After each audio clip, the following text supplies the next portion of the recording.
కేసీఆర్ మళ్లీ ముఖ్యమంత్రి అయ్యే వరకు పార్టీ కార్యకర్తలమంతా కలిసికట్టుగా పనిచేద్దామని బీఆర్ఎస్ కార్యనిర్వాహక అధ్యక్షుడు కేటీఆర్ పిలుపునిచ్చారు. మాజీ మంత్రి నాయని నరసింహారెడ్డి 85వ జయంతి సందర్భంగా తెలంగాణ భవన్లో కేటీఆర్ బీఆర్ఎస్ నేతలు నివాళులర్పించారు. కేసీఆర్ వెంట పెద్దన్నలా ఉండి ఉద్యమంలో కీలకంగా పనిచేసిన వ్యక్తి నాయని నరసింహారెడ్డి అని కేటీఆర్ గుర్తు చేశారు. కార్మికుల సమస్యల కోసం నిరంతరం పోరాడేవారని తెలిపారు. ఉక్కు మనిషి నాయని గౌరవార్థం హైదరాబాద్లోని ఉక్కు వంతెనకు ఆయన పేరును పెట్టామని కేటీఆర్ గుర్తు చేశారు.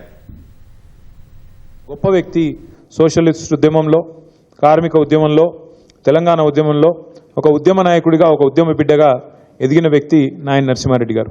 ఎందుకంటే జీవితంలో జయాలు, అపజయాలు, ఎదురుదెబ్బలు ఎన్ని తగిలినా ధీరోదాత్తంగా నిలబడాలి, ముంగటి కోతనే ఉండాలి అనే ఒక సిద్ధాంతాన్ని నమ్మిన నాయకుడు.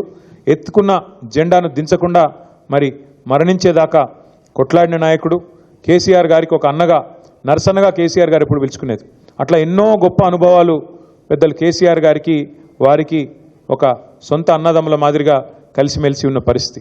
వారి సోదరుడు కేసీఆర్ గారు మళ్ళీ తిరిగి తప్పకుండా తెలంగాణ ముఖ్యమంత్రి అయ్యేదాకా మనందరం మళ్ళీ ఎక్కడి వాళ్ళం అక్కడ మన స్థాయిలో శాయశక్తులా కష్టపడదామని చెప్పి మళ్ళొకసారి మీ అందరికి కూడా విజ్ఞప్తి చేస్తూ